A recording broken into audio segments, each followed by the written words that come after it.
Hello, it's Sonia here with The Pretty Stitch. Welcome to my channel. If this is your first time joining me, I'm so happy to have you here. So today's Tuesday, and that means it's Tunisian Tuesday. So today we are going to be doing a stitch pattern, and I really like this one. I think it's really fun and really pretty. And I am going to be using my eye hook or 5.5mm hook. And as you can see, I'm just using a regular straight crochet hook to do this swatch. So if you want to explore Tunisian crochet and you don't have a Tunisian crochet hook, that's quite all right. If you have a straight hook like this, you can practice a whole bunch of stitches, no problem. All right, so I have already gotten started on row 1, and the yarn I'm using is just basic worsted weight number 4, maybe Red Heart Super Saver, not 100% sure on that. But to do this stitch pattern, you will need to just chain an even number. So I went ahead and chained 12. So I'm going to show you a clip on how to get started on row 1. Okay, so row 1 is our setup row in the second chain from our hook. I like to work in the back bump of my chain.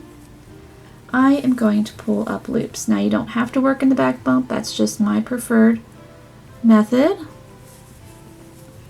And if you've never done Tunisian crochet before, I do have a playlist that goes over the basics plus other stitch pattern tutorials and projects as well. So I'll place that link in the description box if you want to check that out. So Tunisian crochet is always worked in 2 parts. Each row is worked in 2 parts. So we are doing row 1. So the first part of row 1, called the forward pass, we are putting our stitches on our hook. And then the second part of row 1 will be called the return pass, where we will take the stitches off our hook and each part equals 1 row.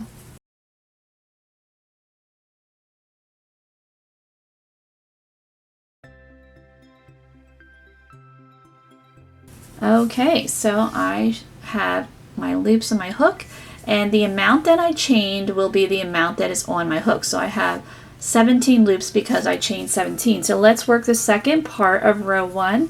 We're going to yarn over, pull through 1 loop, and yarn over and pull through 2 for the rest of the row.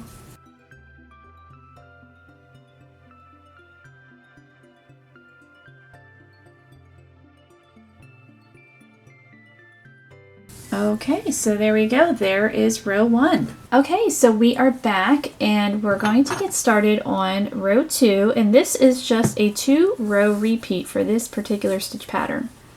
So what we're going to do is we are going to skip our first vertical bar and we're going to work Tunisian simple in the next one. And now we're going to go back in the one we skipped and work Tunisian simple.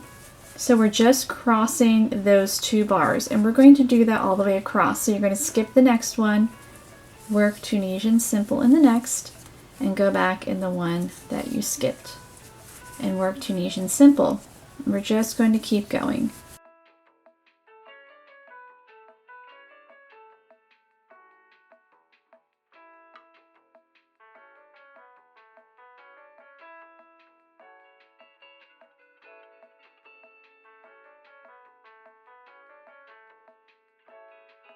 Alright, we're going to work in our stitch at the end that looks like a chain. And we should have 12 loops on our hook. So whatever amount you chained is the amount of loops on your hook. So let's work our return pass. We're going to yarn over, pull through 1, yarn over, pull through 2 for the rest of the row.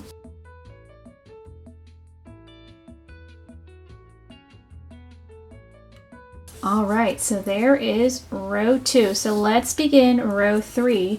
And as I said before, it's just a 2-row repeat. So what we're going to do is we're going to work Tunisian purl in the first vertical bar. So working that purl stitch, and again, if you don't know these basic stitches, they are in my Tunisian crochet playlist. So now we are going to yarn over, and as you can see, I've got my handy double pointed knitting needle to show you where to work in the next stitch. So we're going to not work in the next vertical bar, we're going to work in the one below. So this one right here that was crossed, we're going to work in this stitch.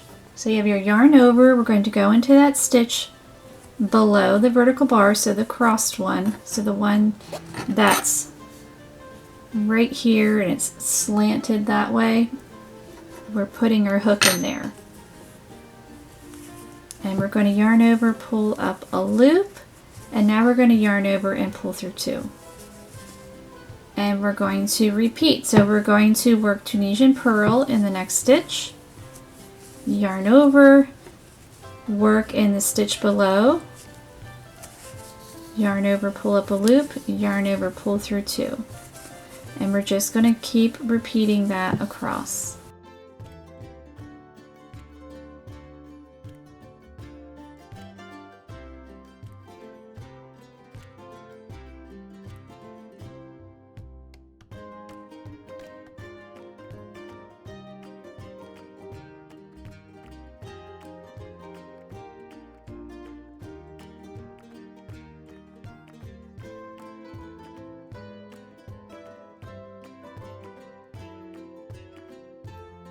Okay, so now we are at our last stitch. That looks like a chain. We are going to insert our hook through there, pull up our loop. So we should still have 12 loops, and if you chained a different number, then you're going to have that amount on your hook. So let's say you chain 14, you're going to have 14 loops on your hook. So we're going to work our return pass like normal, yarn over, pull through 1, yarn over, pull through 2 for the rest of the row. So what you will do is you're going to be repeating rows 2 and 3 for the stitch pattern.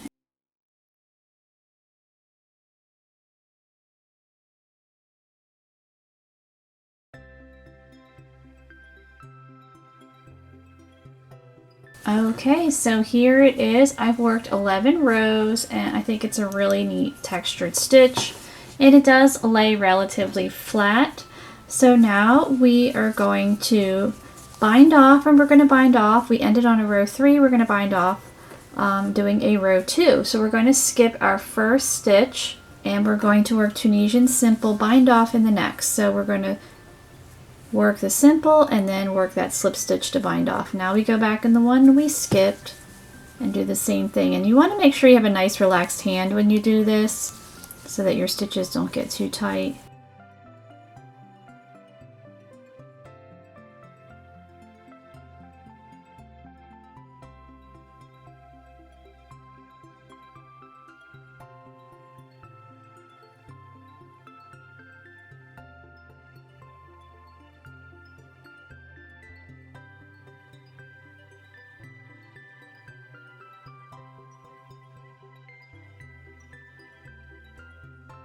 And then we can't forget our last stitch that looks like a chain, and bind off.